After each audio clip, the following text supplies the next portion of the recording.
Welcome into Hockey Sense, everybody. Brought to you by First Community. I'm Andy Strickland. Thanks for hanging out on a Friday. It's our Friday tradition here from Half Coast Studios. Big show for you once again today. Listen, we just had the lottery and everything, and I know everyone wants to get into the draft. Just be patient with me. We're going to get into the draft. We've got plenty of time to do that. The draft isn't until late June. But, earlier this week, I was talking to Lubos Barteco. I've known Lubos for a long time. He's been a good friend of mine. Big fan of him. Great family. And I was coaching with Lubos at the time when Jakub Dobis came over to our AAA Blues program here in St. Louis. And we were chatting. I'm like, man, we got to have you on, and you got to tell the story with Dobis obviously getting a lot of attention, beating Tampa Bay in the first round, and then now, battling Buffalo here in round 2 of the Stanley Cup Playoffs. Things didn't go Montreal's way, but that could have been a little bit of a hangover from round 1. We'll see how they do coming up in the second game of the series against the Sabres. Sabres have good players, though. Rasmus Dahlin on the back end, named a finalist as a Norris Trophy finalist, along with Cale Makar and Zach Werenski. Who do you like as a Norris finalist? Werenski, obviously, he was the clubhouse leader much of the season. The team struggled. They didn't make the playoffs. Will that matter? Cale Makar, we all know he's the best defenseman in the league. And, anytime you want to give it to him, no one's going to have a real problem with that. Although there's other players who aren't finalists that have better offensive years than him and better defensive years than him. Where do you stand on having 2 trophies for defensemen, postseason awards? One that goes to a defensive defenseman, one goes to an offensive defenseman. I'm going to ask Jamal Mayers about that. We'll talk to him about that coming up later in the show. But the Blues do have 3 first-round picks. They stay at number 11. They stay at 15. Toronto somehow gets up to number 1. Listen, I'm not a big conspiracy theorist. I guess about some things I like a good conspiracy. I certainly like this one, too. I just don't think it's possible. The entire credibility of the league would be in question. Would they really be this dumb? I mean, listen, it makes you wonder. Pittsburgh gets Crosby when that franchise was about to move out of Pittsburgh. They had some real issues, so he saved that team. You look at last season or a couple of years ago with Macklin Celebrini going to San Jose. We all know that he had roots in San Jose and his family's there. So there's been plenty of situations where you just wonder. Toronto has one of the worst press conferences in NHL history. Terrible press conference. And then the next day, everything shifts. They get the first overall pick. They win the lottery. Now all the media is saying, hey, give Chaika a chance. I said before the press conference, I said, I love the fact that Toronto's kind of going against the grain. And nobody had a problem when they hired Brad Treliving. I mean, it wasn't like Treliving was some,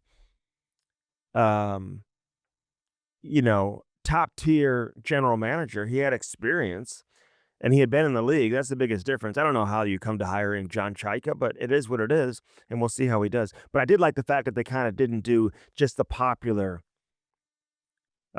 sway with the wind. What's the popular vote saying? Go with an experienced recycled guy. No, we're going to go with the guy that we want.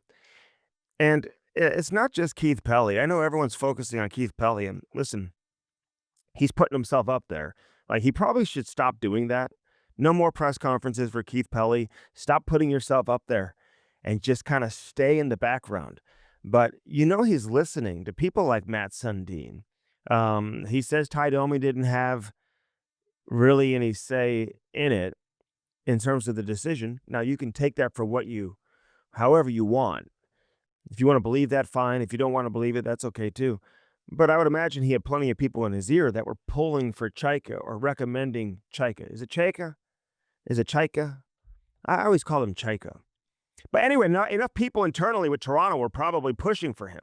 And that's how we ultimately got here. So how he does remains to be seen. He may be terrible. He may be great. Who knows? But he's off to a good start. Whenever you get a potential franchise player, then that could certainly change things. Now, does it change the opinion of Austin Matthews? That's the big question. I don't think this is out there or not, but I can tell you with certainty that Chaika and Craig Berube have Matthews and Craig Berube have a very good relationship.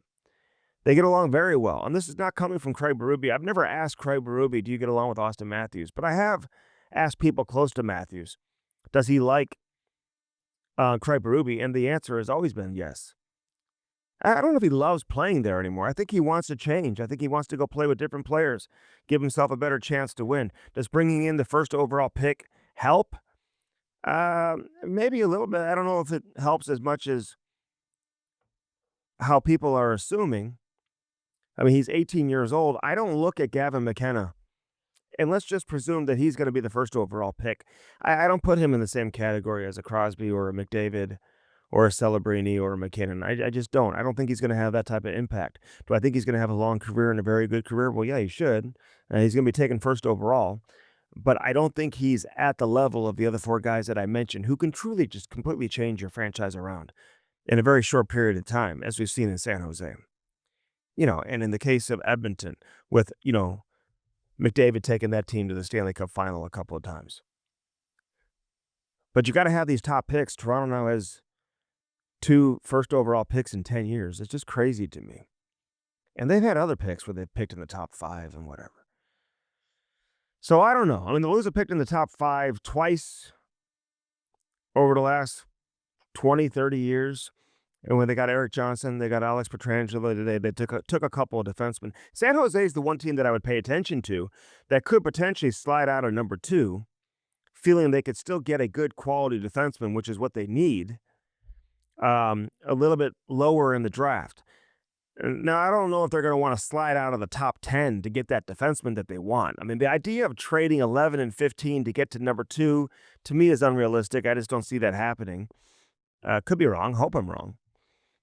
For the Blues' sake, it'd be great to get to number 2, but to go from number 2 to 11, even though you're getting 15 attached to that, you'd have to include some other pieces in order for that to happen. So we'll wait and see how that plays out. Could the Blues package 11 and 15 to get into the top 10? Sure. I think you could. But I don't think you just go into the top 10 just to go into the top 10. There's got to be a real reason to do so, and a player that you identify as a guy that can really turn things around for this franchise. To move on from 2 first-round picks, you can get 2 really good players at 11 and 15. I remember when the Blues had 3 first-round picks back in 2007 when they took Lars Eller, then Ian Cole, and David Perron. All 3 guys went on to play. Is Cole at 1,000 games yet? I don't think he's at 1,000 games. Probably not, because when he was here, he never played. I remember just seeing him underneath during games, and he's just like working out for like 30 games straight. Couldn't get in the lineup. And then he goes on to Pittsburgh. I think it was a good trade for Pittsburgh against St. Louis. Pittsburgh got a player that obviously helped them win cups. St. Louis had a player that was here for a long time in Robert Bortuzzo. So you probably say, yeah, it's probably a win-win. I think if St. Louis had to do it over again, they probably would. And yeah, I think Pittsburgh 100% would, because Cole helped them win. But Bortuzzo was a good player, and he helped them win too. Both players got Stanley Cups. So I'll call that a win-win. But I'll be interested to see what the Blues do, and obviously there could be other ways to climb into the top 10 as well. And moving on from a roster player or 2 could help you get there. We'll see. Jakub Dobis has been a great story. Didn't play great in game 1, like I said, against Buffalo, but I remember this kid when he came here. I remember his brother when he came over to North America. They both came to St. Louis, played at DeSmet High School. I think Dobis went to Chaminade his first year, actually, before he transferred to DeSmet. I could be wrong about that, but I'm pretty sure he did. And, he was living with Barteco, then living with his Barteco's wife's brother, who also was over here. And they're from Slovakia, but obviously a lot of same connection. I'm going to let Lubos Barteco tell the story in terms of how that plays out.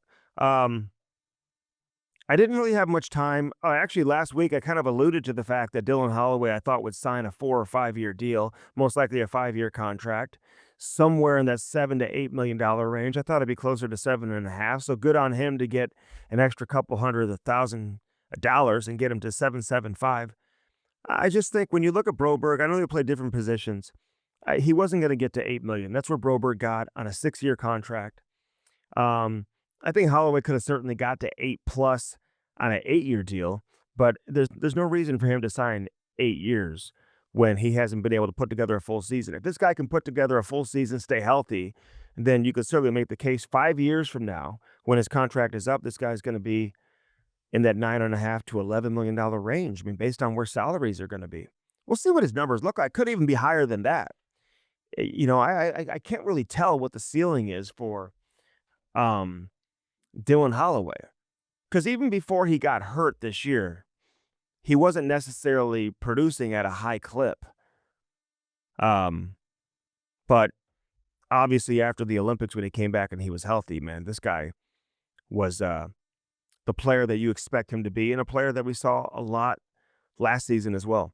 So good on him. Gets a 5-year deal. I thought that's a smart deal. Steals 2 years of unrestricted free agency, and still allows him to get back to the drawing board at around 30 years of age, where he can still go get another contract. But health is going to be the big question. Some people would say I would just take the 8-year deal, even at $8 or $9 million, and just put that contract in my pocket, because you just never know what could happen. His next shift could be your last shift. I mean, we all know how things go down, but he's still getting life-changing money with this particular deal, getting 7.75 times 5. So a big shout out to Dylan Holloway, one of the best guys in the organization. Great, great player. Super, super talented. So fast, skilled, great shot, rink rat, no maintenance. And he's going to come and be ready to play every single night. A little bit surprised. I didn't ask anybody, so there may be a reason for it, why Jimmy Snuggerud isn't playing for Team USA at the World Championships. I thought that maybe he'd find himself to Switzerland. So for whatever reason, he's not going to go. So I don't know if he wasn't asked or if that is his choice. I honestly have not asked anybody about it, but I was kind of looking at the Team USA roster today. I knew Matthew Tkachuk was going to go. I was told that about a week ago that he was going to go. I think he wants to get to that triple gold club, where you win gold at the World Championships, win gold at the Olympics, and also win a Stanley Cup. Only a handful of players have ever done that. The number's growing, but, Tkachuk didn't play a whole lot this past season. Probably benefits him to go over there and play. You look at the roster, there's no real connection there to say, oh, he wants to go play with this guy or that guy and just go hang out. No, I think this is truly about hockey for Matthew Tkachuk. I was actually originally told that he wouldn't go over till later in the tournament. It wouldn't go over there at the very beginning. I don't think that's true. But big shout out to Chuck E. Cheese as he heads over to Switzerland to represent USA. So looking forward to the World Championships, man. Listen, that tournament means something. I think it gave USA Hockey a lot of life. I think the Four Nations gave the World Championships roster life, and that World Championship victory gave the Olympic team a little bit of life, man. USA Hockey obviously having a real strong 18 months or so. So good luck to Donnie Granaro. I had a chance to talk to Donnie a few days before they took off for their exhibition games. I think they had an exhibition game in Germany, maybe one other one before things get going for real. Sasha Barkov, by the way, played his first game of the season for Finland, an exhibition game. So he's back on the ice and he's playing and he's fully healthy, which is why the Florida Panthers are going to come back and be for real next year. There's no doubt that they will be. No question. So watch out for the Panthers next year. Tampa, I don't know what's going on with Tampa. We talked about it on the Chemistry podcast a lot, and we'll get Jamal Mayers' take on it as well. I just feel like they're missing something on their resume to truly go down as one of the all-time great runs in hockey history. I know they won the back-to-back cups, but it didn't feel like Pittsburgh's back-to-back championships or other teams who have gone back-to-back before, just because of the whole COVID mess. I'm not going to sit here and say if it was a traditional season that they wouldn't have won the Stanley Cup anyway, but it wasn't a traditional season. So when you win one Stanley Cup in the bubble, and then the next one is in a 56-game season, COVID out the wazoo, it's everywhere, and then you play an Eastern Conference team in the Stanley Cup final. Some teams had fans in the stands. Some teams didn't. Just too goofy for me. I really need to see Tampa win one in an 82 game season. I guess now 84 game season, and a full 4 rounds of playoffs, much like you see in a traditional season from Tampa Bay. I'd be remiss if we didn't talk some Springfield Thunderbirds. Now, this Georgi Romanov. Now, let me just explain a few things. Georgi, some people call him Georgie, Georgi. It's Georgi, right? Romanov. Played games for San Jose several years ago. Good goaltender. Actually came up and practiced with the Blues right after the Olympics or during the Olympic break before Jordan Binnington returned.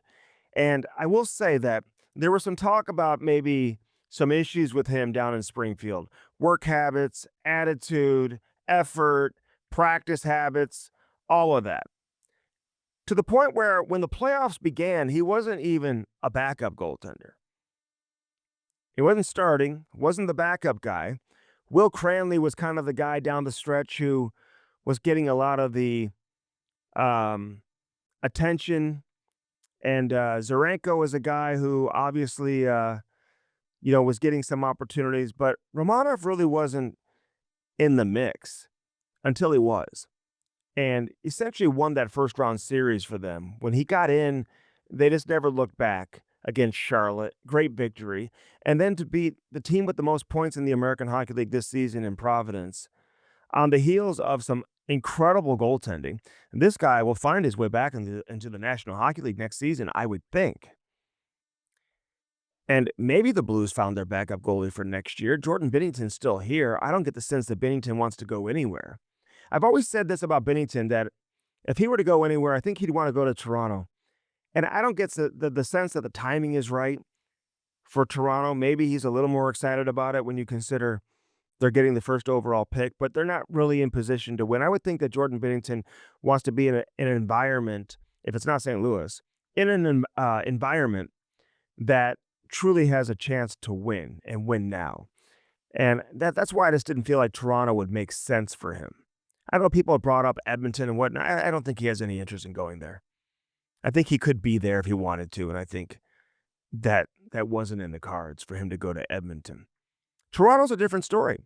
Would they give him a contract extension? And is that something that he would maybe have more interest in now? I'm not sure.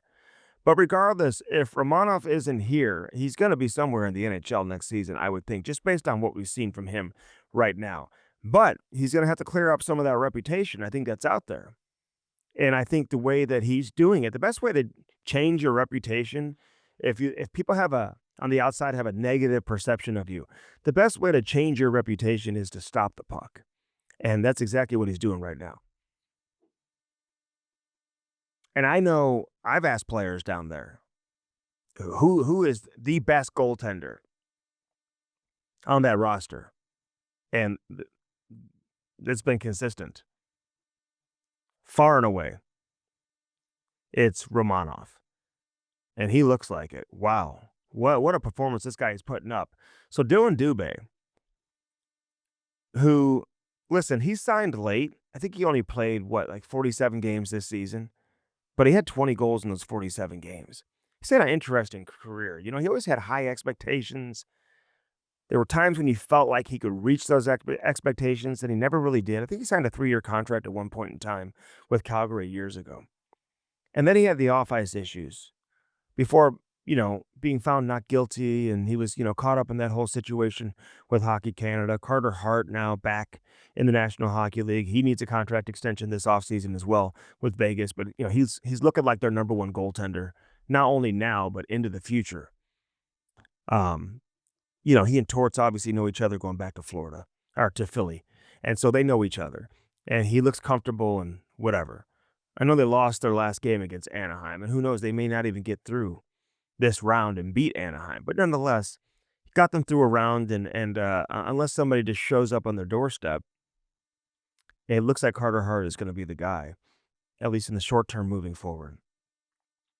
But Dylan Dubé is a guy who looks like he's too good to play in the American League. He looks like an NHL player. I know he had to play. He went over to the KHL, played there for a little bit, And now the way that he's playing now, you can be sure that people are certainly taking notice with the guy who, if he didn't have his off-ice issues, he would most likely be in the National Hockey League today. I don't think there's any question. So I'll catch up with his camp in the near future. Maybe we'll have an update on that next week. But a big shout out to Steve Ott, man. Love seeing his post-game locker room speeches and everything they've got going on right now. I think it's great for the organization, great for guys like Stenberg, who's getting a lot of experience right now. Some other guys, Jurasek is down there. We talked about Jurasek getting to Springfield, so he plays his first professional game yesterday. Carbonell played his first professional game. Nobody scored a goal in the game until overtime when Dubé scored. But I think Carbonell had like 3 shots on goal. By all accounts, Jurasek played fine. Had that big open ice hit. You probably saw it on Twitter. It's all over social media. So it's great to see those guys getting experience right now. No Theo Lindstein in the lineup last night. He's dealing with something. Kaskamaki's dealing with a lower body injury, so he didn't play either. Peterson didn't play. So they're without some key players, and they still found a way to win. But Romanov, 37 saves, shutout.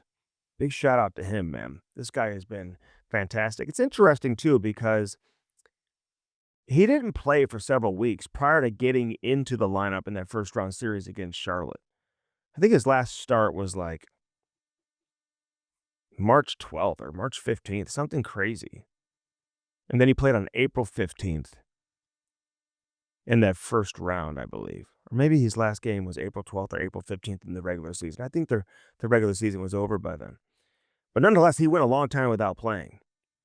But his last regular season game was against Providence, and I think he allowed 1 goal, had a ton of saves in the game, saw a lot of shots, and he was the difference. They lost, actually, in that game, 1-0. So his team didn't give him much run support in that game.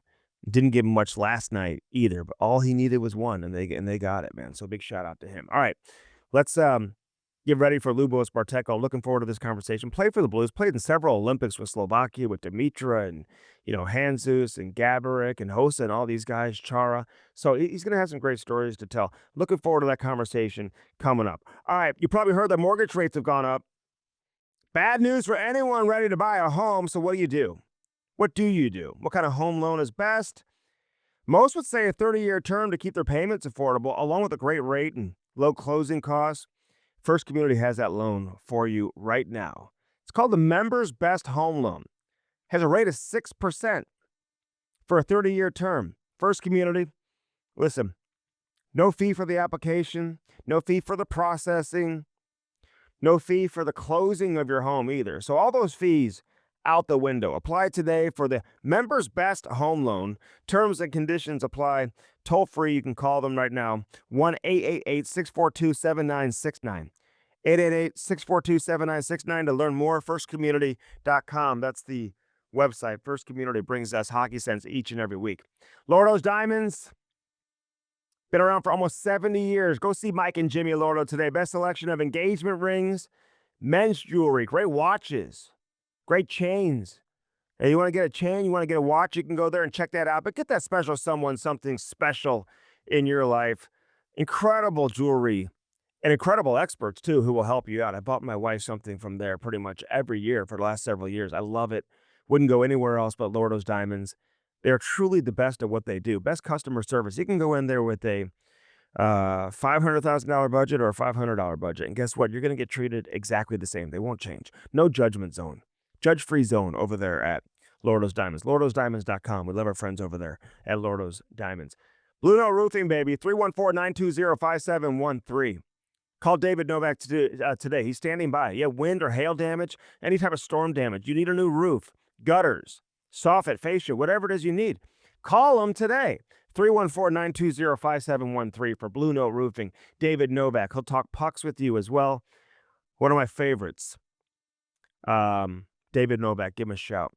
Dirt Cheap Fun, your one-stop party shop, baby. Find the location nearest you. If you live within 10 miles of a Dirt Cheap location, use the promo code BluesHockey. You're going to get free delivery. Go to the website right now. Check it out. Get the app. That's where you get all the information on that free delivery. And they've got a bunch of deals on there. The deals are so good they call them steals, but it's incredible. Best selection of beer, wine, and booze you'll find anywhere. They've got cigars. They've got that walk-in beer cooler. Don't sleep on the party supplies. If you've got graduation parties coming up, get everything you need. It's your one-stop party shop, baby. Over there at Dirt Cheap Fun Fun, your one-stop party shop. The Wallace family taking St. Louis to the next level. One Dirt Cheap location at a time.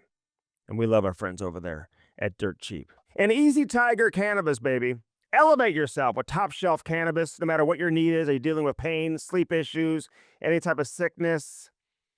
You just want to relax at home when you watch movies and TV? You can do that too. From edibles to flower, whatever it is you're looking for, they have it for you with EasyTigerAZ.com. Easy Tiger located in Arizona, soon to be nationwide.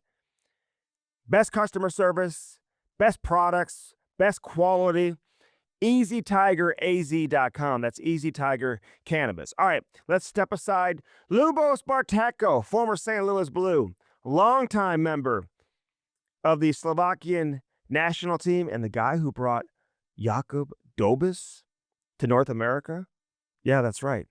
Now doing his thing with the Montreal Canadiens. We'll talk to Lubos next. Stay with us here on Hockey Sense, brought to you by First Community. Welcome, Lubos Barteco, into Hockey Sense. You thought you could get away, but you just can't get away, Lubos. You know that. I mean, thank you, but no, I cannot get away from good people like you. I mean, you can't, that's just how it is. I love it. I love it, man. Listen, I got to know how you're doing. First off, family's good. Everybody's good. You live in Nashville now. And remind people why you came back to St. Louis once your career was done. Like, what brought you back here?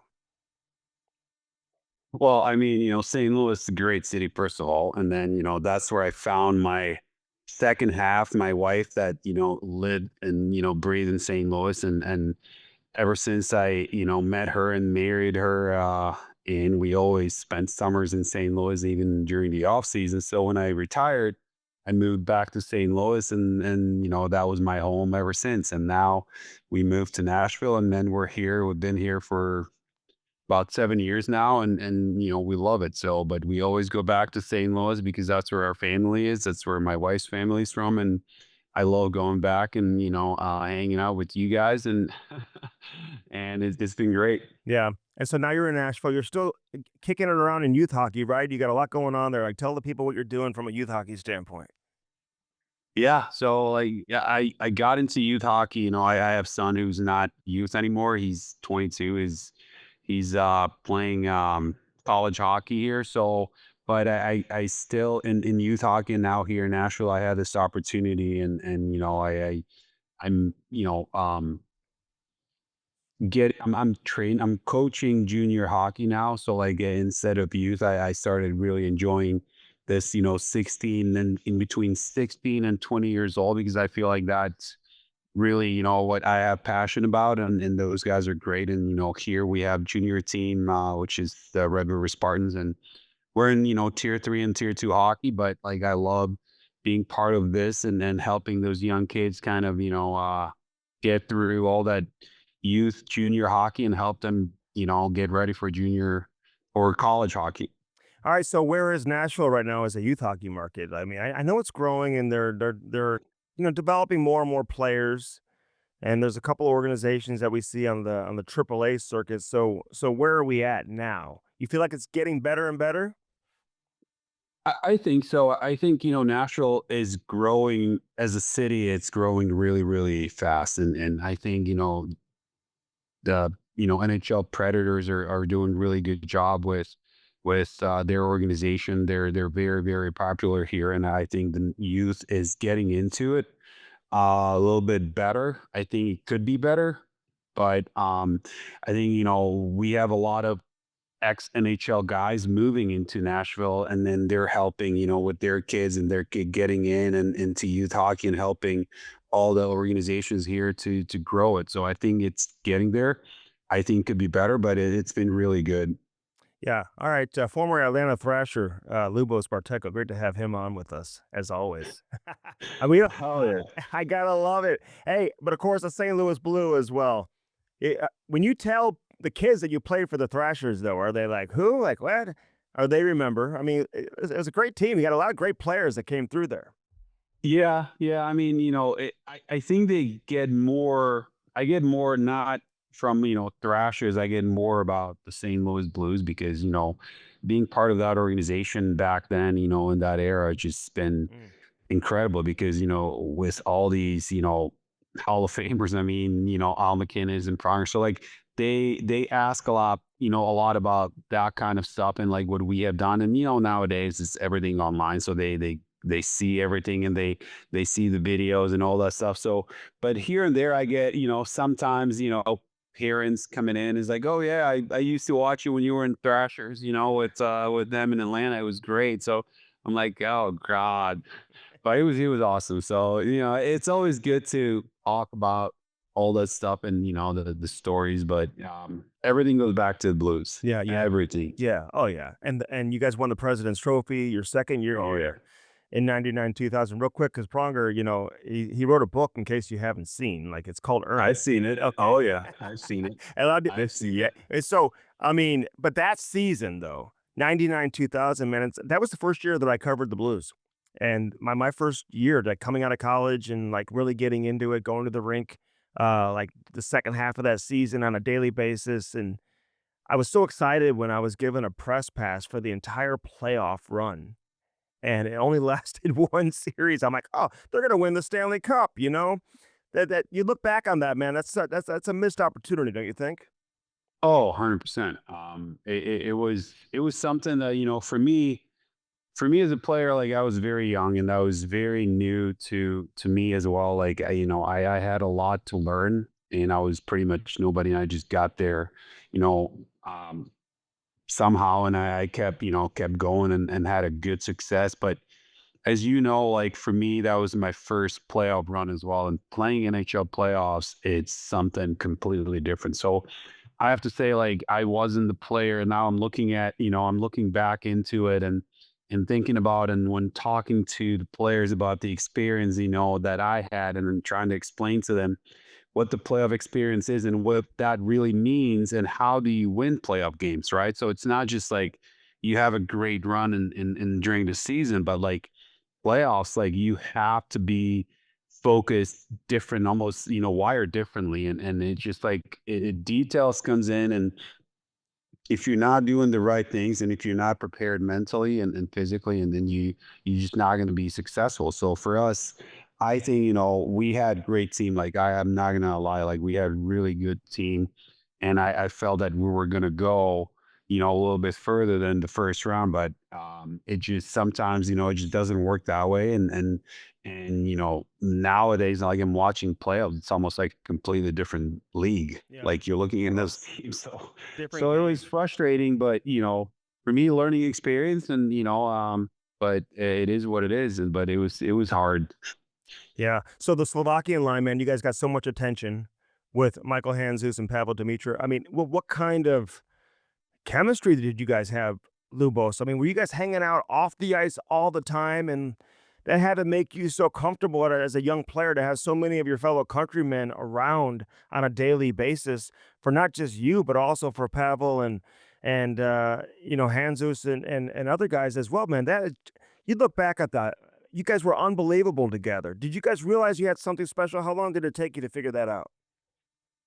I mean, it was something really, really special. Like, like if I look back to it and like the chemistry and everything, it was not just on the ice, but also now I see it more clearly. Like if you really truly want to have a success, it's not just showing up, but you have to create that environment around yourself and surround yourself with people and hang out with them and be, you know, not just on the ice, but also off the ice. So like, and Paulo especially, and then Zeus, he was my age, and Pablo was more established, veteran, and but Pablo was so great doing all that, and like he helped me a lot with adjusting to the NHL, and helped me with the game, and I moved in with him my first year when I got here. I lived in a hotel for 2 months before I got the call, like, yeah, you can find the apartment. But he was like, why don't you go, and move in with me, so you don't have to live at the hotel, right? So like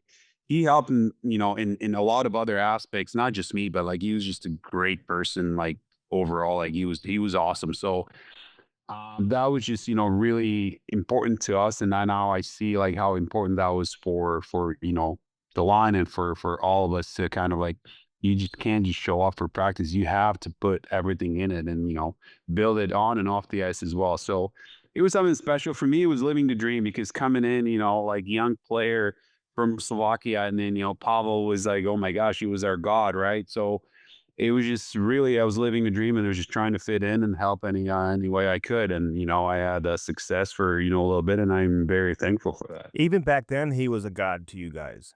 In Oh, 99, yeah. 2000 already.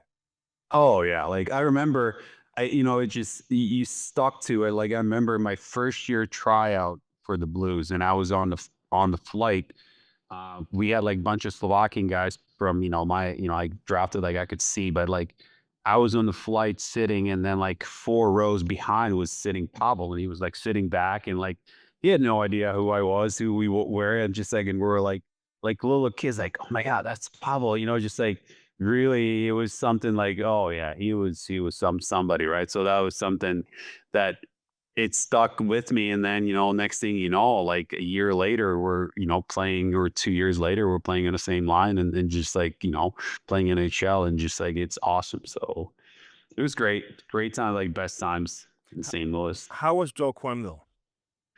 Joe was I learned, I tell everyone, like, Joe was the best coach that I've had, as far as coaching, like he knew how to take, he knew how to get everything out of you. Like he knew how to push you to the limit. And, he was not, if you played well, he put you out there, you were playing. But if you didn't play well, like he would let you know. And he was really good at that, managing the players. And, obviously like the practices I love his practice. And I still, to this day, I have kind of his system in a sense, like coaching, like practice for 45 minutes really hard, and I remember in my first training camp again, like came in, and, like I thought I was in good shape. And first practice, after 30 minutes, I almost threw up on the bench. And, it's just like, okay, but then you kind of get used to it. It's just like, well, you have to practice just like the way you play. So, but Joel is great. Like I really had great experience, and I learned a lot from him, for me, young player, but like he was very, and this is what another thing I was telling, like I took with me, like he really knew how to get everything out of you, and he put a lot of pressure on you, but at the same time, if you had success, he let you play. You know what I mean? Like so, it was great. I tell everyone he was the best coach that I've been around. Yeah, I bet, man. So many great players on that. I could go down the roster. We could talk Al. We could talk Pierre Turgeon. We could talk Oh yeah. so many different people. I do want to talk about Jakub Dobes, man, because he's doing his thing here in uh, in North America with the Montreal Canadiens. And I listen. I'll never forget the conversation I had with you prior to him coming over when you told me this kid was coming over from the Czech Republic. And it never made sense to me because you were like, yeah, like he's got like national team ability. Like he's like at that level. But you didn't know a ton of about him either. You guys had a connection and you can tell the story, but I was thinking like I remember being like, I don't get like why this kid's coming to St. Louis if he's like a national team level goaltender. But sure enough, like you see him, he gets here and you're like, wow, this kid is like a really, really good goaltender. How did he get to St. Louis? Like, tell the people how that happened. Oh, he's if you can write a movie about him, that would be a Cinderella story for him. But at the same time, like we were coaching 18 year, right? You, me, and Scott, and I got this call. We're getting ready for tryouts, right, in the summer, and I get this call. Like my former agent that he was representing me in Europe. He called me out of nowhere, and he's like, "Hey, I got this kid. He's a national team player. He's in and out. There's something going on in Czech. Like he's not like he wants to come over. He wants to go to US. Like, do you think you can take a look at him? Like he's willing to go there and go for a tryout. If you don't like him, he'll come back. I'm like, yeah, absolutely. Like, I didn't really pay much attention to it. I just, I felt like, well, he has to earn his spot. Like we're gonna, I'm not telling you, like, I'm not promising you anything, but he just has to come here. It's like, yeah, no problem. He's gonna come. All right, great.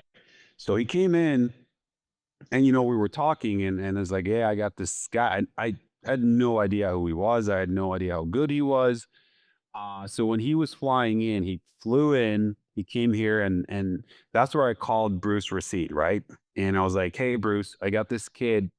Because, goalie's goalie. Like, I tell goalies, stop the puck. That's it, right? Like, I don't know, really. So I called Bruce. I'm like, hey, do you mind coming out and just take a look at him and see your thought if he's, because I told him, like, if he's going to be about the same level as, we have guys here, then there's no way I'm going to, we're going to take him because, like, he has to be better than everyone else, right?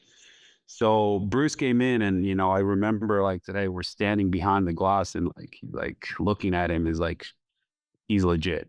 Like, he's got everything, and is like, yeah, he's gonna be good.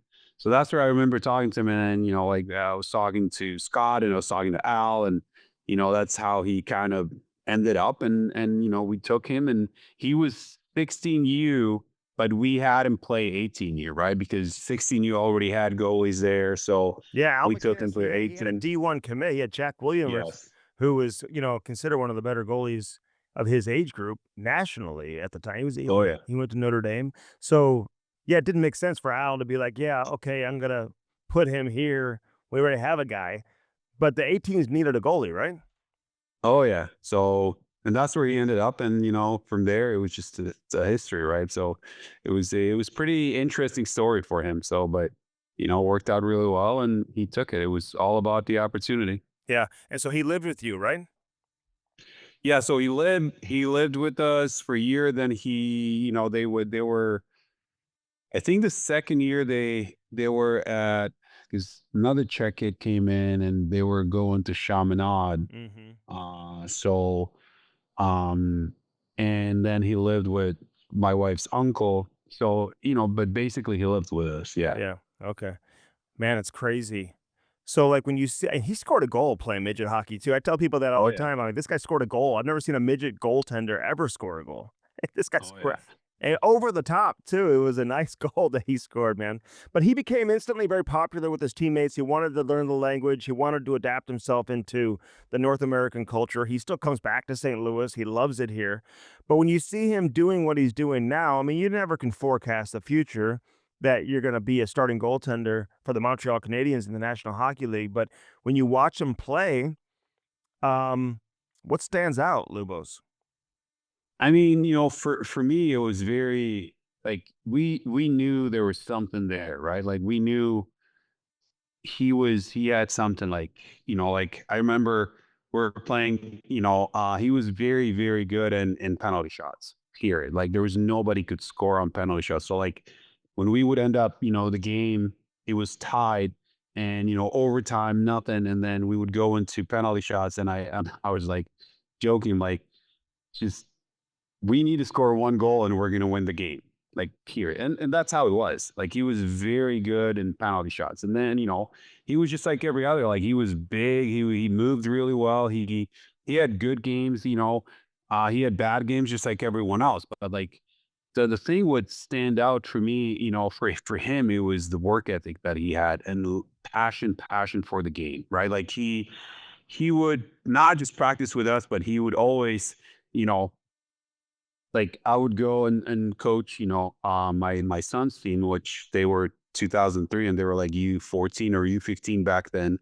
And we coached with, Jamie Rivers. And, like, he would always like, hey, coach, can I go and skate with you guys? I'm like, yeah, absolutely. So he would always come, even though he was 2 years older, whatever, playing for 18U, right? So he would be like skating with them, and just like trying to be on the ice all the time, and just like, doing his thing, and working extra, asking for extra, always working, right? So, like, he was very focused in every game, and, like, he just never really, how would I say, like, he would always be like, he always wanted to be in the net, right? So, like, and if he had a bad game, there was, reset next day, next morning, and just go after it. So it's not about, yeah, he had a great opportunity, but the process that he gone through, and I had conversation with his dad, and, like, just every pair, and, like, his dad would be like, "Why isn't he, going NA? Why isn't he drafted? Why is he not?" I'm like, You have to be patient. It's a process." And like Jacob was very patient. He was not focused on like where he's going to be next year, where he's going to, he only was focused on the process and work, right? And he just kept going, kept going. And, I knew there was going to be something about him. We didn't really know that, because you never know if the kid's going to go to the NHL, but he did it. He did it, not, anyone else. Like, it was just his work ethic, and he was just a great guy to be around. Like, he really, truly was. Yeah. Yeah, it's a great story, man. I mean, and an unusual one, especially here in St. Louis, to get a European goalie who of his caliber, who didn't really have a home. Like, so he couldn't find a team to play with in his native Czech Republic? Yeah, I mean, I don't know what the full story, but like he, maybe he could, but I think he really wanted to go to college. Like not really. Like he didn't like. Obviously, he wanted to go to the NHL, and he knew if he would come here, he would get on the radar. And I've talked to him about like you kind of have to go, the college route because you don't have to be there for 4 years, but if you're good enough, you can play 1 year or 2 years or three, whatever, and then you can go, right? You never know. But that, level of hockey, that's where you're going to be, people are going to be watching. So you kind of have to get through that. And, and then he did. And, he went from NA to USHL to NCAA D1 and then, drafted and he's gone. And for him, it was just, we opened the doors for him and he just walked right through them and did it. Yeah, I love it. I remember watching him at the Blues development camp too. 2019, the Blues had just won the cup. They actually had the development camp here in St. Louis, downtown at the Enterprise Center, and yeah, they didn't have much time to plan for it because they were obviously had that deep run and they played into late June and so he's there. They had a lot of local kids that participated in the camp that year, and but he was by far the best goaltender. But who knew? And then Montreal ends up drafting him and the rest is it. He had a great college career, so and great career in junior too. So I'm really happy for this kid, man. The way that he's evolved and he's going to continue to work to get better. Listen, people talk about him, how vocal he can be on the ice. He chirps the other team. He was getting into it, with some Tampa Bay players. Kucherov, I think, coming off the ice at the end of the period. Like he doesn't mind. He's always been like that too, right? He's like he'll get in your face if he needs to. Oh yeah. Oh yeah. He was always like that. And I love when he like the way he plays the puck, right? Like he always wanted to be active. He always would want to go and play the puck and I was like, yeah, do it. Like, that's a big help. And like he knew because he watches the game. Like he was going to the games, like he sees, what the level of hockey needs and things like that. So he always wanted to do, to get better and to be all that. So like he worked a lot on that. And once he got into, Bruce Academy and like whatever, they were doing, like he got better. And now he's where he's at. But like chirping, he was always chirping. And, the more he was getting comfortable with the English language, that's where the more stuff was coming, right? So when he came here first, it was just kind of like, okay, he didn't really speak much English, but he understood. But after, years and years, like he was getting very comfortable. And Oh, I remember talking to him at the Mills. Like it was like a few months after we had a full on conversation. I mean, I couldn't believe how good his English was. In such a very short period of time. And his mom would come over, and I'd tell her that too. His brother eventually came over, so it was great stuff, man. How many Olympic games did you play in? Four? so we were two for like three total, but first Olympic Games that when we were in Salt Lake City, we didn't make the main tournament. So I played only I played in Vancouver and Torino in Italy. Well, So I mean, and with those great Slovakian teams with Chara and Hossa and Gaborik and Dimitra and Hansus and I mean Nagy, I can go on and on and on. You guys had such a great collection of talent. It's unbelievable that all you guys came up at the same time, Lubos.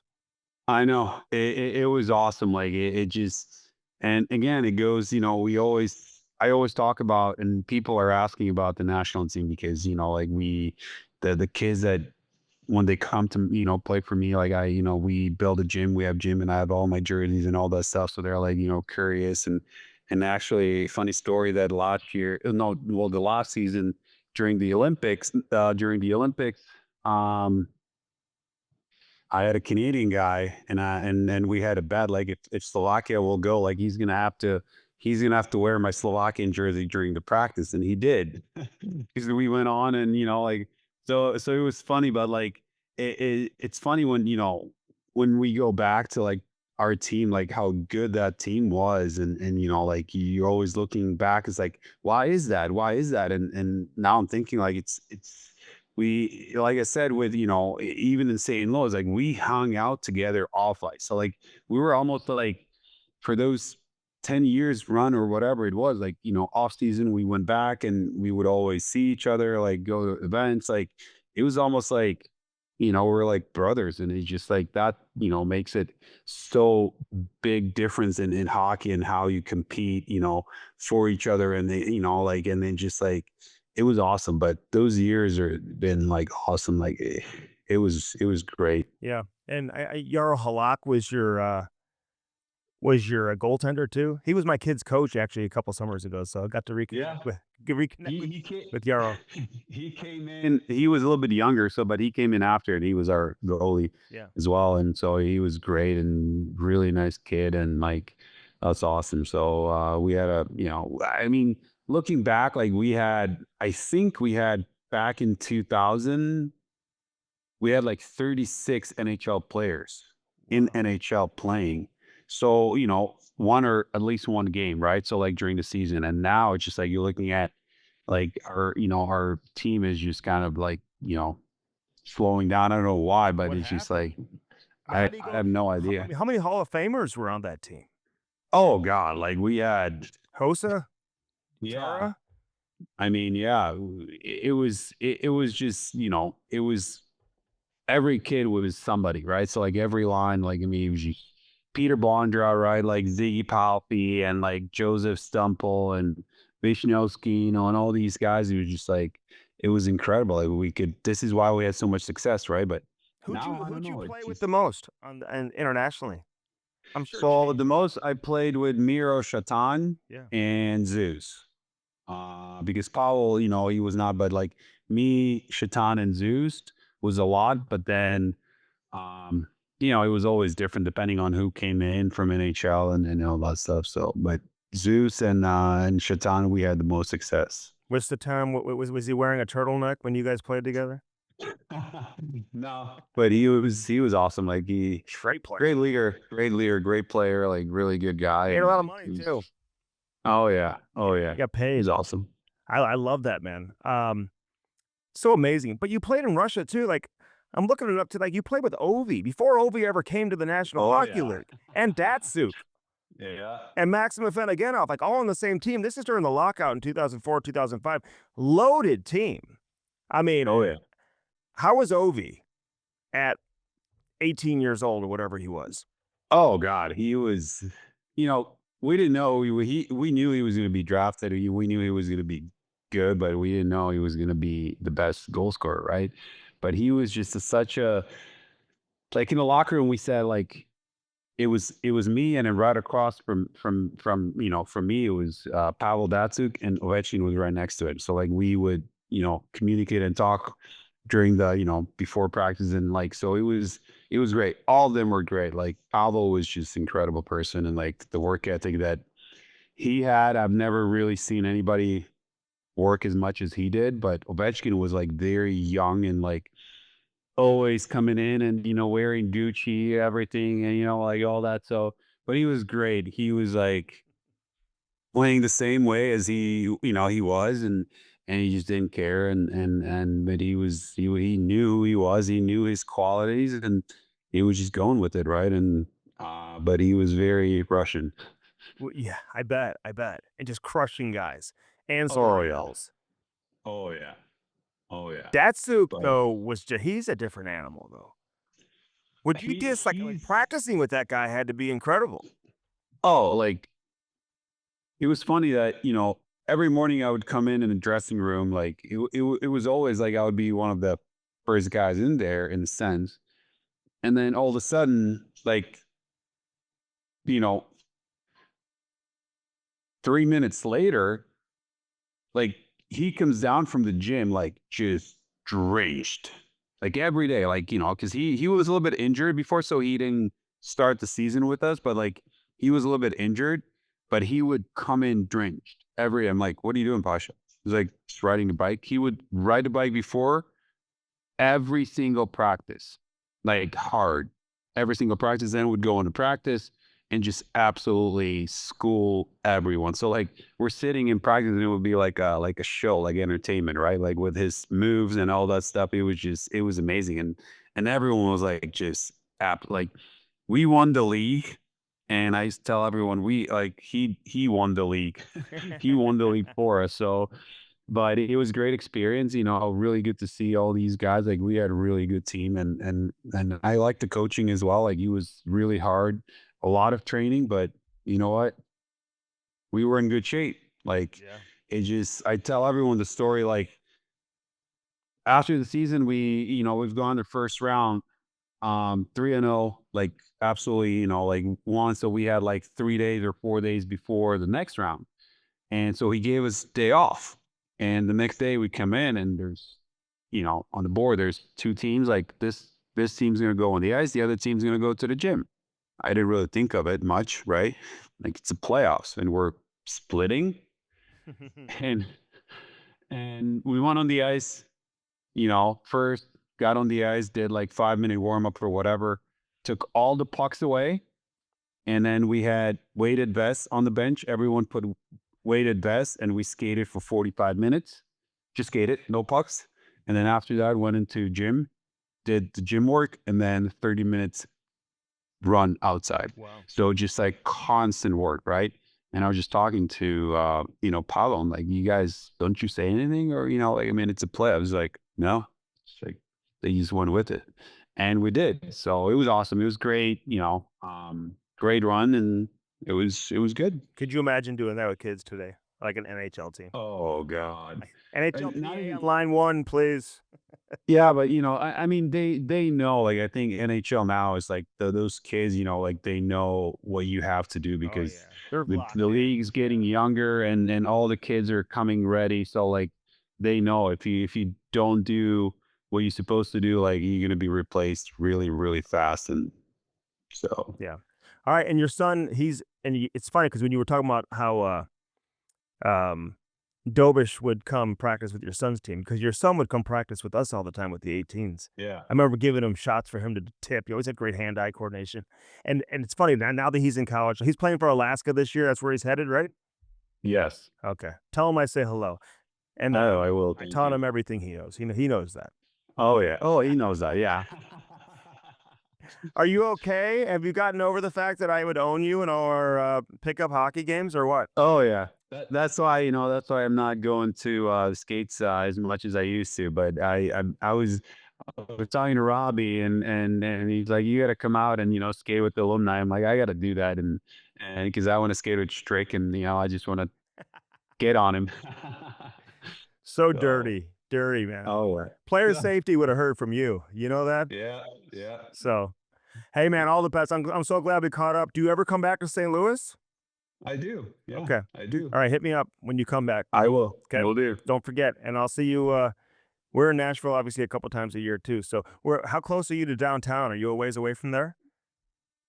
No, like I'm 20 minutes, but I go to the games every now and then. And when Blues were in town, I was there. So like, Really? Okay. yeah, if you're in there, just Yeah. text me and I'll pop up. Okay. We'll do it, man. All right, Lou. It's always great to see you, man. We'll be in touch. Straight always great to see you. Thank you for having me here. All right, buddy. Talk All right. soon. Talk soon. Bye. Great stuff with Lubos Barteco. All right.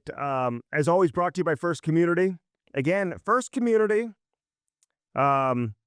So many different options with all the different loans you can get right now. They got that new location in Tesson Ferry, so check that out. They got a vacation club account. So, I mean, you can get your own credit card. And if you want to play now and then pay later, you can do that with a vacation loan at First Community. A rate of 7.9%, which you may think I'm making that up, but I'm not. So the average credit card rate is 20%. Be careful using your credit card, by the way. I mean, 20%, you got to be kidding me. So thinking ahead, you can open your First Community Vacation Club account now, and then this time next year, you'll have all the money saved up for your vacation. That's brilliant. Do that. First Community. All right, Jamal Mayers is next. We'll step aside. Jammer in studio. Stay with us here on Hockey Sense, brought to you by First Community. All right, Jamal Mayers now with us. His weekly visit. We just had Lubos Barteco on. Lubos. Your former teammate. What's he doing? He's in Nashville, running hockey. Yes. Coaching, I think, like a lower level junior team up there, like a tier 2 team maybe. Wow. They might be called the Spartans. His son's playing at University of Alaska, going to Alaska this year. Wow. Dominic, if you remember Dominic. I remember him. 2003. And he was at Mercyhurst. I guess they folded the program out of nowhere. I didn't know that. I knew that, but I didn't know he was there. That stinks. Yeah. So, but we had a great conversation. But he's the one who brought Jakub Dobes to St. Louis. Wow. And so that was, a lot of our conversation. Like Dobes obviously doing his thing right now with Montreal. And I'll never forget Lubos telling me that, hey, I got this kid coming to tryouts who's coming from the Czech Republic, and he's like national team caliber. I'm like, for what nation? He's like, for Czech Republic. I'm like, why is he coming to St. Louis? He's like, he doesn't have anyone to play this year. And it got late and whatever, and his dad wants him to come to North America, and he wants to come to the States. So they had the same agent, Lubos, and the agent who was advising Dobes was also the agent for Barteco, who had just retired, basically. Wow. And so he's like, yeah, I'm actually coaching with a AAA team here in St. Louis. He should come to tryouts. He had Bruce Racine come to the tryout. First tryout, he's like, yeah, this kid's legit. 6'4", like he's really good. He could have played U16. He wanted to play U16. But Al McInnes was coaching the 16s, and he already had a goalie. It's like late in the process. He's not just going to kick somebody aside. Right. And back then, we still have that a little bit here in St. Louis, but it was even more so then. It was like, we didn't bring very many kids from outside St. Louis. Hardly ever. Well, they're doing it now. They're doing it now. But we didn't used to do it. We took a lot of pride in, like, our team was always homegrown talent. It was always St. Louis. Things have changed a little bit now, and I get that. But, so he played at U18, and he was unbelievable for it. He scored a goal. I remember in midget hockey. I'd never seen a goalie score a goal in midget hockey. And now he's the number 1 goaltender for the Montreal Canadiens in the Stanley Cup Playoffs, which is crazy. Oh, a great story. Yeah. So, Lubos, great guy. Played with some great players, though, man. Played with Ovi and Datsuk during the lockout in 04-05 for a full season in the KHL, yeah. Nice. All those great Slovaks. They had some great players, man, like Hossa and all these guys who you obviously know. Yes. Hossa the best player you ever played with? Best player? I don't know. Who? All-around player. I mean, you could say Kane, you could say Pronger, McInnes, whatever. You played with Joe Thornton. Like, you played with some Jerome McGinley. Yeah, I mean, did you play with Mats or no? Who was the best? Who was the big dog in Toronto when you were there? Well, we didn't really have one. You didn't have Phil Kessel, okay. So, like, at the end of the day, honestly, Haas was probably the most underrated player that I ever played with. Dominated the game on both sides. Yeah. Should have won Selke several times. I think because he was a winger. Oh. But, like, just a salt of the earth human. I probably told this story before. We're my first practice we're doing like a battle drill, and I'm pretty strong. So I'm like, okay, I'm going to go against host, and Kitch set it up. So I go against host. This is in Chicago. Yeah. And I could not get the puck away from him. Really? And it was like, is that the worst feeling? It's like I was 10 years old and he was just toying with me, and Kitch was laughing because he knew that was going to happen. And yeah, just a great person, great teammate, and a guy with huge stones. Think about what he did. Went to the final, changed teams. Went to the final again the next year, changed teams. Like, I know, who 3 years in a row. Yes. And ended up winning 3 cups, right? He was there for all 3 of them. Yes. And you don't win without he him. Lost in Detroit and in Pittsburgh, right? Yeah. In the final. And I think they played each other. Like, yes. Did they play each other both years? No. The second year. So Detroit, I'm not sure who they played. Then he switched to, I think it was Pittsburgh, or either way. I think they lost to played Pittsburgh or something. Yeah, it was pretty. When he lost, the team he joined the second is the team he lost to the first year. Well, it just makes it even more. He played a lot of playoff games. I should look up how many playoff games he played. It's just really impressive, like, to have the stones to do that. What do you think of the Norris Trophy finalists? Did you see? Yeah, Yeah. I mean, I had McCarr, and a lot of people don't think he was very good defensively this year. But, I think obviously you wonder if you're an Edmonton fan, you're disappointed. And I think it's kind of unfair, if I'm being honest. I don't know who you leave out. Mm-hmm. Maybe you leave Werenski out only because they didn't make the playoffs. I know. But how rare is it that you have 4 guys that legitimately deserve an opportunity to be nominated? Somebody gets Yeah, left but out. maybe 5. They don't even have Quinn Hughes, isn't it? Yeah, I think it's unfair, if I'm going to be honest, that Bouchard was left off if we're going to give it to Carlson, right? Which wasn't too long ago, When he had 100 points, right? and they didn't make the playoffs. And he wasn't good defensively. Right. So what? I mean, Bouch had way more points, right? He should.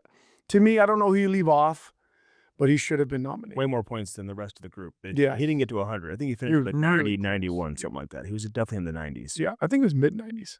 And I feel like no one really even talked about him either until we got to like the last like month of the season. People really started to like give him his proper dues. Because listen, me included, I think a lot of people have been critical of his mistakes defensively. They've always been costly mistakes, but he didn't have too many of those this year. He kind of just calmed his game down, and the chemistry he has with McDavid is incredible, and that's not talked about enough either.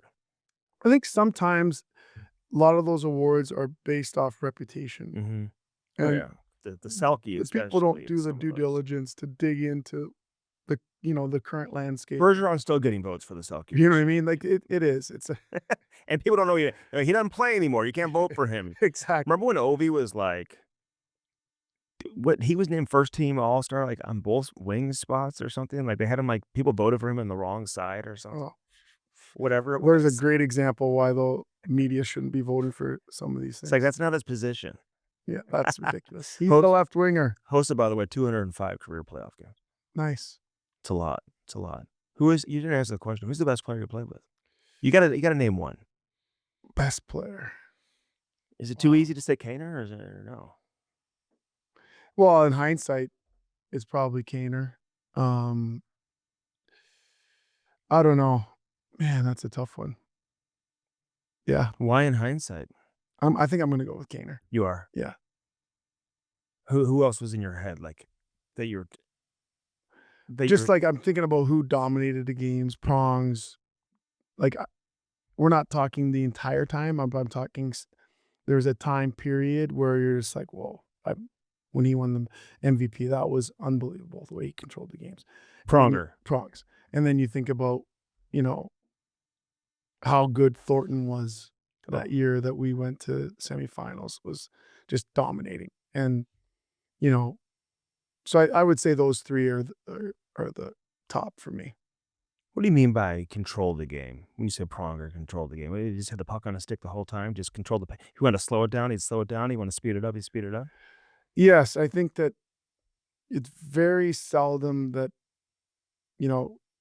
defensively was so sound, played against always the other team's top guys, shut them down, controlled our transition game, ignited our offense from the back end. It was a different time. It wasn't the D didn't go all over the place. He did it more with his brain and his awareness of where to be and when to be there, and was probably the most efficient I've ever seen anybody play the game. He and Lidstrom. Yep. No wasted energy. No. Didn't I mean, he made his partner go corner to corner, but never wasted overextended energy. himself. Exactly. And to be honest, if you're going to play 30 minutes a night, you kind of have to play like that. Yeah. I mean, he just got to a point in his career, I think, where he was understood where he needed to expend his energy and just was able to dominate. And one great example I have is when guys would try to soft chip to themselves or whatever. Some D are just so good at knocking pucks down. Yeah. Prongs was so good at it at one point, he probably could tell you this, that he would knock it forward to Pav, to the forwards. Really? It wasn't just knocking it down. He was knocking it, and it wasn't like it wasn't bouncing, but it was in the direction of our. He's trying to make a play. To make the play to transition, not just knocking it down. Not just knock it down. Yeah. Lidstrom was amazing at that too. Yeah. You couldn't get the puck past Lidstrom on the wall. But those two guys, I mean, no doubt about it. How do you think Quenneville's impacted this Anaheim team the most?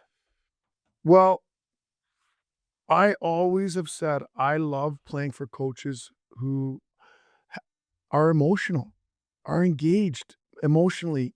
And I think that his superpower is a couple of things. One, his ability to make in-game adjustments and to recognize who's going on a given night.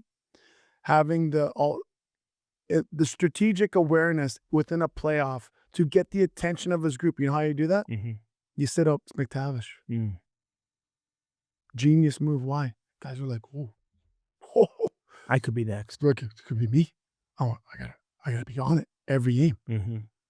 That's by design. That's on purpose. Also, the conversations I'm sure he's had on the side with his top players saying, you know what, you guys remind me of Kane and Taze. They were kind of like opening the door. Let me see what's in there. And they decided they're going to knock the door open. Right. Are you guys going to knock the door open? Or are you just going to, I can see him having those conversations on the side to get those guys to the next place. And then surrounding himself with assistant coaches that are going to be current in tactics and approach and the way that the game has trended and changed and evolving. That's part of being a smart hockey person, is to surround yourself with those people, which he has. He's been out of the game for a couple You know what I mean? years, you know? And that was important. And you look at what bringing Jay and what that meant to beating Edmonton. I think he had a huge part of that. And that was smart. That was bringing those right people in. So there's so many reasons why. Yeah. But he's had a massive effect. They've been the better team in the first two games against Vegas. Do you think they should have been icing in the first game? And then the no icing call with Eichel chasing I don't. and Lacombe. I don't. I've watched it several times. And what Lacombe, the error that Lacombe made was, what you have to understand is this. And I don't think players all understand the rule. About the dot. The rule is a race to the hash mark, not to the dot, to the hash mark area. If you draw a line from board to board, it's a race to that point, and the linesman is making a determination at that point. Who would get the puck. Yeah. So if you watch it again, Eichel was gaining on Lacombe. Okay, because they were not even at the blue line. They were not even. Eichel was behind him. By the time they get to the top of the circle, Eichel is gaining on him. By the time he gets to the hash, he's even. They still have 15 more feet to go. At that point, the linesman, in my opinion, made the correct call that without Lacombe sticking out his arm, trying to impede because he knew he was in trouble, Eichel was going to get there. That's not where the play went wrong, in my opinion. The puck then goes up the wall. Okay, Lacombe is the second layer. It doesn't matter who it is. I think it was maybe Barbashev. No. It was a Russian guy come off the wall. Dorofeyev comes off the wall, beats his check off the wall. Lacombe was the next layer. He had stopped playing. Right. He lets him go to the net. That's the error. And you see right when the goal was scored, he looks at the referee and he's like, or the linesman, As soon as the puck went off the wall, if he still keeps playing, Dorofeyev doesn't get to the net. I think different angles show different things. I mean, I don't disagree with what you're saying, Usually, in the regular season, that I look at it a couple different ways. Normally, the tie goes to the defensive player in that particular case, and rarely do you see that particular, if it's that close, it won't get waved off. And I can tell you the linesman was hoping, he's at the time, it's such a controversy. The Anaheim bench is going crazy. The last thing the linesman wants is a goal to be scored right then and there, because now all of a sudden all eyes are on him and it's a big controversial call. But I'll reiterate it again. I think it's very important is that it is a race to at the hash. No, I got but you. In relation to the But if you see the camera coming from the other angle, you can make the case that it shouldn't have been icing too, or that it should have been icing. The other angle shows that Eichel was actually still behind Lacombe, and Lacombe kind of had the inside edge. He kind of stopped moving his feet though too. Like, you just gotta keep skating. He had no business. But no, Andy, it's a race to the puck. He was not going to beat Lacombe to the puck. or he's not going to beat Eichel to the puck at that point. Okay. He wasn't. Why did he stick out I'll give you this. Why did he go like this and stick out his arm if he was going to beat him? Yeah, I don't know. Because Lacombe knew Yeah, at that I point he know, was going yeah. to get beat to the puck. I can go either way with it. I've asked so many people, and like some people are saying what you're saying, some people feel opposite. So it's like it's just one. And they don't it understand the was- rule, how it's supposed to be. It's a race to the hash No, mark I get you. and I the know that. determination who's going to get to Yeah, But the puck is a part of it. It's not just a race to the hash. yeah. That's where I think some people get confused. Well, Anaheim was listen. They could have won that game. You could make the argument they should have won. I mean, and they got the split. Yes. And now we'll see what happens as the series shifts back to Vegas. But it would be something if Anaheim gets past Vegas, all of a sudden finds himself in the conference final. I mean, I think Colorado would take that too. I mean, it's just like, is anybody beating Colorado or Carolina? Or are we automatically headed to a Colorado-Carolina Stanley Cup final? Oh, I hope so. That's what I had on my Yeah. bracket challenge. So I got a few things wrong, but I got Montreal right, and I didn't get Philly right. But yeah, I thought this would be the year for Carolina. I thought Stankoven and the kid came over from Winnipeg, Ehlers would really help them offensively, and they've been unbelievable. Yeah, they have. They have been unbelievable. Yeah, and they're getting great goaltending too, They are. which obviously is huge. It's And- amazing. And I think getting through these series, they play so hard, Jamal. Yes, Ending these series early, I think, is giving them an opportunity to rest up too. it's a great point. They You know. play the game the right way. They're all on the same page. They've built an amazing culture there. Did you like the way Tampa Bay, John Cooper specifically, when they lost, it's like talking about the hockey gods and almost like, I just feel like Tampa, something's missing on their resume. I think when we look back on it, unless they win one next year or the year after, I just can't put them in the same category as Pittsburgh and Chicago, even LA, who won 2 Stanley Cups. They won in a weird environment, bubble. Then the 56-game season, they played an Eastern Conference opponent in the Stanley Cup final. Some buildings had fans, some buildings didn't. I just wanted to see Tampa Bay win one in a traditional setting. They've lost 4 years in a row in the first round. And the attitude is almost like, I don't know how we lost, you know what I mean? But it's like the goalie comes out and is like, no, I'm sick of hearing about the hockey guys and that we won the game but lost the score. Like, no. That Montreal team, I mean, they're good and everything, but they had 9 shots on goal. They had no business losing that game.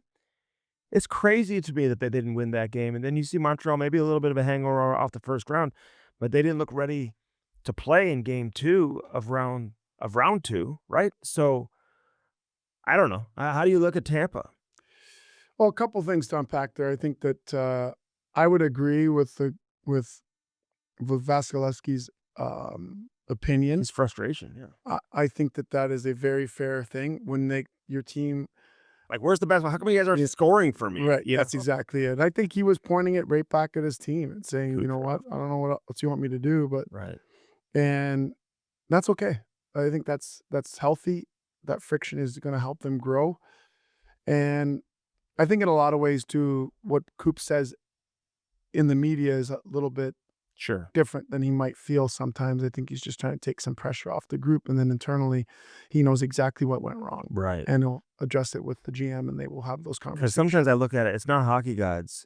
I agree sometimes maybe it'll even things up, but it comes down to execution. Yes, and I think that some guys underperformed when they needed to have them perform, and so I think that he's saving them a little bit by not calling them out. Yeah.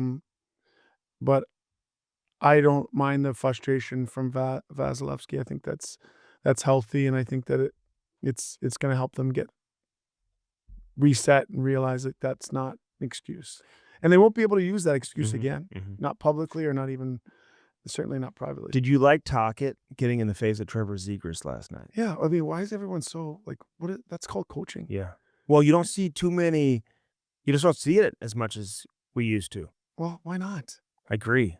Why not? It's okay to get in someone's face, Like, and especially, it looked like he said something to him, and then Zegras had a comeback. Yeah. I think that's when he's like, and he's like, no. like, shut the fuck. Like, no, I'm telling you, right? I'm the coach. Yes, and the idea was this: listen, I'll deal with the the referees. You go play. That's distracting you from doing what you need to do. Mm-hmm. And it's okay for the coach to give you a reminder and give you a reset. That's healthy. Mm-hmm. And so And then he goes out and scores. then he goes out and scores. So he's been playing extremely well. Talk has done a great job getting his career back on track. And I always tell young players and people, you know how much I know that if the coach likes you, how much you play. Mm-hmm. Like, stop reading into Oh, how he's communicating. right. Did he say hi? Didn't ask me how my day was. Right. Didn't ask me about my Like, family. he's asking him, well, how about this? He doesn't play him. He talks to him all the time. Right. He's really nice to him. Which way did you want it? Like, Right. would you rather not? Wouldn't you rather play 22 minutes a night? Yeah, he talks to me. I play 7 minutes. Like, I'd rather he didn't talk to me. I know. How about Toronto getting the first overall pick, Jamal? I mean, you got to be kidding me. Oh, it's funny how those always go to Chicago, Toronto, Toronto. Pittsburgh, and San Jose. When Celebrini is the first overall, when he's got roots there, I want to believe that it's like fixed. I can't. I just don't see how the NHL would ever do that. You can't do it, but No. it does become It's suspicious suspicious because but think about it. When you've got Ernst and Young, like they can't be messing well, with and the any of league that. can't either. I mean, guys, people would go to jail over that if you're fixing a lottery like that, and you're putting a player's life at stake. Who, I mean, not his life, but his career at stake. I mean, basically forcing them to go to a specific team too. Right. I mean, it's, I don't think it's fixed, but it sure is interesting how that works. I'd be really upset if I'm Vancouver, really upset if I'm Seattle. A lot of those teams that, Well, and San Jose gets all the way up to number 2. Now you're close with that team. Yeah. They've got obviously some talent up front. They're lacking some, big time players on the back end. So, do you automatically go defense? And if they do, do you just take the best player at number 2? Keep building. I don't know what they're going to do. Yeah. There's smarter guys. To me, you will have massive regret if you don't take the best player. If he ends up being like a Hall of Fame player and the best defenseman available ends up being a guy who may play 1,000 games, but he's not a Hall of Famer. This is what I would do. I would take the best player, which is the winger. Okay. Stenberg. Okay. And then maybe you trade Eklund and get yourself. Yeah, there's other ways to get a defenseman. Yeah. You know what I mean? Like, you package a prospect and a really good young guy that you only have 4 spots for top wingers. Right. Now you have 1 less spot. Yeah. Go get a package a player and a Yes. second round pick or something too. You can do. There's a lot of different ways you can play with it. Yes. But the idea, I'm hearing people locally saying, "Hey, can you trade 11 and 15 to get up to number 2?" You're not going to have the number 2 pick and trade out of the top 10, even if it gets you 2 picks. No. Unless you're attaching No. something to it. And from all the prognosticators and hearing them, there is a significant drop off When you get out of the after top 4 or 10. 5. Oh, yeah, I've heard top 10 got really good. So I think the Blues, I'm sure they would love to find a way to get into the top 10. Well, Get a guy, and they have some pieces to play with that maybe they can. yeah, but I think that it would be different if they had 5 or 6 or the pick number 5 or 6 8 or something. and a 13. Then you can move. I said that this morning. If they had 8 and 11, then we're talking. Then you could. different It's story. I think it's a little different that you're in the team. You know what I mean? Like Yeah. where they are. Mhm. They think that even like you probably move if you're at 5. If you're at 5 and 13, Mhm. you could probably move up Mm-hmm. to someone would listen. Yeah. Because then that team's not they're not dropping out of the top 5 either. Right. This is a different situation. And listen, I know San Jose has a lot of great things going for them. They had a good season, and you got Celebrini, you got Will Smith, and you got all the, but you can't deviate too far away from the league. Just keep building your roster with as many good players as possible. I mean, you look at Anaheim right now and what they've done, and all these teams from Colorado on down, they're all built with elite players who are taken in the top 5. Yeah, I think that the measuring stick for San Jose to me is Anaheim, and the formula that they've used to have success, I think, is right there. The blueprint is there Mm-hmm. in regard to insulating, spending some money to go get some veterans. The defense will look different. It will look different next year by like three of the 6. I think there's opportunity. You look around the league, you look at guys like Fox, what's going on with him and the Rangers. Like there's other guys like that out there in the market. In my opinion, I'm not in the business of knowing this, but you've got your list, right? Let's say they're looking at 6 guys and like, let's see if we can figure out a way to Those pull. conversations already were had around the trade deadline. Yes. Everything, you know, you're revisiting trades that are made in the summer were already like almost put together during the season last year, right? Yes. Or this past season. That'll be interesting. I think that getting the second pick changes things again. Like, look, like I'm telling you what, like, Would you? I mean, it's just as good as having the first pick, to be honest with you, unless you have a McDavid or something like that, like a Crosby or whatever. But like this year, where it's a little more even, I always say I'd rather pick second when it's this even. When it's think this about it. even. You'd be like, oh, if it's McDavid, because you make the mistake. One's going to be better than the other, right? Right. Eventually. right? One in 15 years, we're going to say, you should have taken this guy. Yeah. So let's say the Leafs take Stenberg and then the McKenna drops to 2. Well, if McKenna outperforms the first pick because he's, you know what I mean? Like, Remember when you can never be wrong. Everyone was surprised a few years back when Anaheim done this a couple times. They took Carlson over Fantilli, and people were like, "What? I can't believe that they just did that." It's a great call. Yes. Beckett Seneca, his reaction when he was taken 3rd overall, he couldn't believe it. Like no one expected him to go number 3. And they hit on him too. You might be my new one of my new favorites. I'm watching this kid like toe drag through the neutral zone when we were in Anaheim. Yeah, he kind of got a little bit quiet in that first round, but he scores a big goal. He plays with an edge too.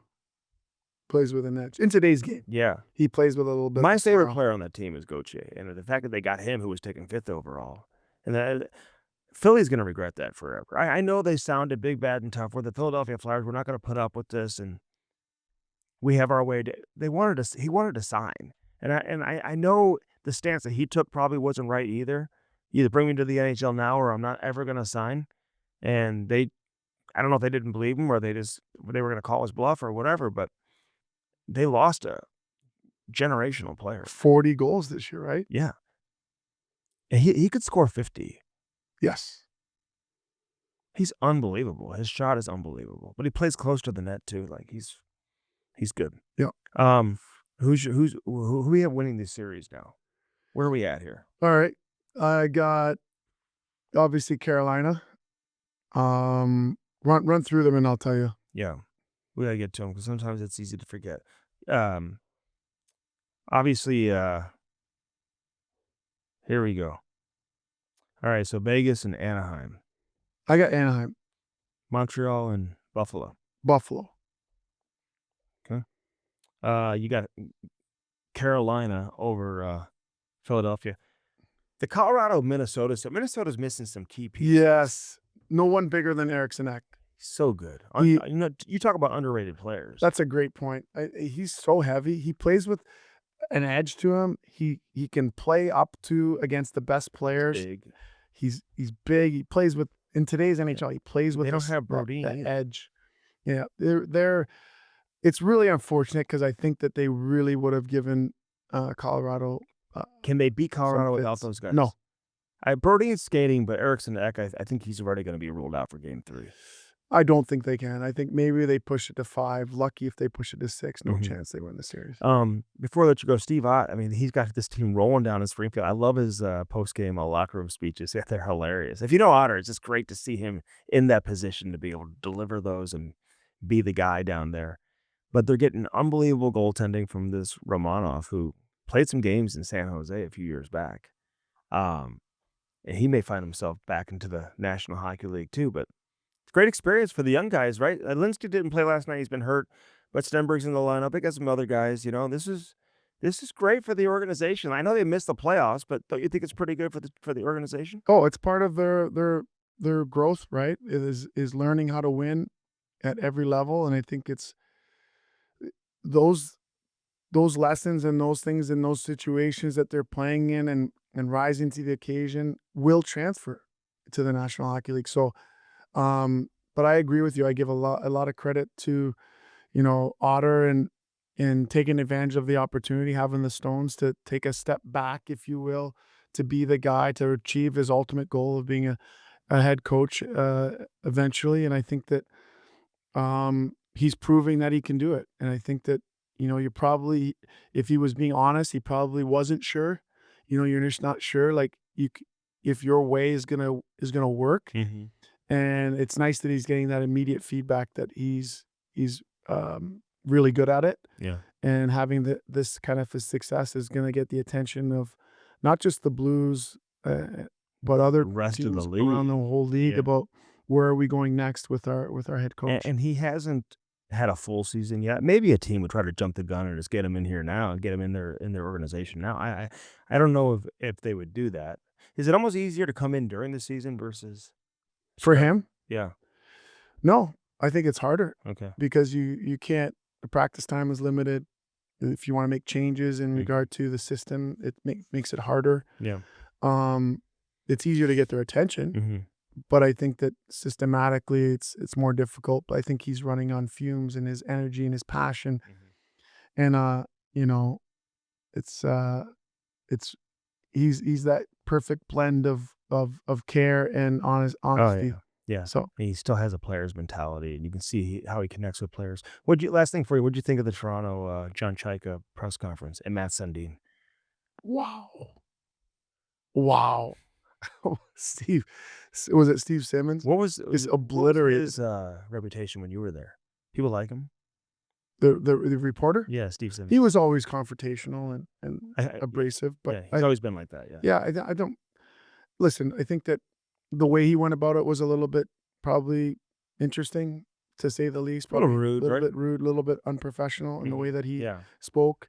And For a veteran guy, it's just like there's a way. Listen, I know sometimes guys think they're asking hard questions, but they just sound like a good disgruntled fan. You sound like a fan when you ask that type of question. I'd rather hear a hard question. Give them a hard question. There were really no hockey questions that were asked either. Like, where are the hockey questions and where are the hard questions versus coming in and basically making a statement and sabotaging the press conference and turning it into a spectacle, you know? Yeah, I think that approach probably it was made for interesting social media. Got him a and lot of attention. It got a lot of attention, but yeah, I think that let's put it this way: the Leafs went off the radar, and all eyeballs are going to be on them. And if this either this is going to be an amazing transition and turnaround, or it's going to be a colossal error. Oh, yeah, exactly. Well, I said they're either going to look like geniuses for hiring John Chaika, or they're going to look like the whatever word you want to use. That's the exact opposite of a genius. The only thing I'll add is this: I think that But they went off the beaten path. I kind of give them credit for that. Like they identified who they wanted, and they stuck to it, knowing it was already generating a ton of criticism throughout that market. I mean, people were just killing the idea of hiring him, and they still followed through with it. what people aren't putting enough attention on, what I would have asked if I was a reporter in that situation, is like, who are your earmark? Who are you going to insulate and build out your scouting team, your management team? Because as smart as a hockey person as Sundin is, he hasn't been in it, right? It's going to take him 18 months to wrap his head around the minor league, all the minor league players, all the prospects, all the NHL players, Oh yeah. right? Like, I'm not saying he's not aware, No, he's gonna have to bring some But people in that are right in it, already in the that are already mix. in it, and then know who's available. I know this guy, they're not happy with him. We Right. might be able to get, that takes Yeah, a year, yeah, 2 years yeah. of conversations of And Matt understanding, doesn't have that either. right? And now you And give Matt Sundin a title, advisor. If he's gonna be there every day and he's gonna be involved in decision making, can we give him a title? I think he's a special advisor to It sounds to me like you just come and have coffee and like kick your feet up and talk to the coach before practice whenever you want. You just kind of come and go when you want. When you're in a I give him a title. It sounds like he's going to have a important role with hockey ops. Yeah. I would have given him a more significant. Make him president of hockey or whatever you want to call it. senior vice president, Senior senior vice president of hockey, Something. of hockey operations. And like it's still unclear. Like they didn't know who should answer questions. It was like it was a tough watch. What I thought was weird too is when Chaika said, well, they asked who's going to make the final decision. And he said, well, I'm going to talk to, collaborate. I'm going to clap. He goes, but who's going to make the final decision? Well, if Mats doesn't want to do something, then we're not going to do it. That's what he said. So then that means he's in charge. Wow. You get what I'm saying? Like, so that's a little bit strange. Definitely was strange. There's no question about that. All right. Thanks for coming in, Jamal. Of course. Tell us about Dobbs Tire and Auto Centers. Well, first of all, I don't even have to read the script. I can tell you this. Through experience, I'm an idiot. Drove to the construction site several times. Yes. Blew out a tire. Didn't learn my lessons. Went back. blew out another tire, blew out 3 tires. Finally, I realized I can't go down the street on a construction area. But you know what the best part was? I brought my car in. They brought it up. They identified what the issue was. One of the tires they could patch, other tire they had to replace.